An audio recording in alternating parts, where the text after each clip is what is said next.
ABVP പ്രവർത്തകൻ കണ്ണവത്തെ ശ്യാമപ്രസാദ് വധക്കേസിൽ special prosecutor വേണമെന്ന ആവശ്യം നിരസിച്ച സർക്കാരിന് തിരിച്ചടി. ശ്യാമപ്രസാദിന്റെ അമ്മയുടെ അപേക്ഷ തള്ളിയ സർക്കാർ നടപടി ഹൈക്കോടതി റദ്ദാക്കി. അപേക്ഷ വീണ്ടും പരിഗണിച്ച് 3 ആഴ്ചയ്ക്കുള്ളിൽ തീരുമാനമെടുക്കാനും ഹൈക്കോടതി നിർദ്ദേശം നൽകി. ജിജീഷ് കരുണാകരൻ ചേരുന്നു. ജിജീഷ്, പറയൂ.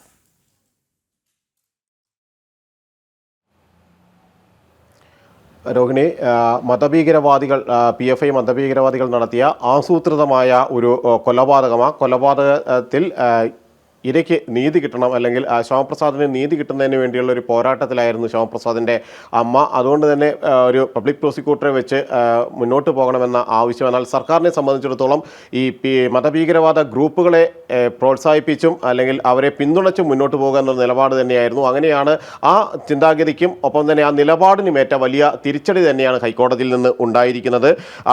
പ്രസാദിൻ്റെ അമ്മയുടെ അപേക്ഷ പരിഗണിച്ചുകൊണ്ടാണ് കോടതി അത് തള്ളിയ സർക്കാർ നടപടിക്കെതിരെയാണ് ഹൈക്കോടതിയുടെ നിലപാട് ഉണ്ടായിരിക്കുന്നത്. അപേക്ഷ വീണ്ടും പരിഗണിച്ച് 3 ആഴ്ചക്കുള്ളിൽ തീരുമാനമെടുക്കാനാണ് കോടതി നിർദ്ദേശിച്ചിരിക്കുന്നത്.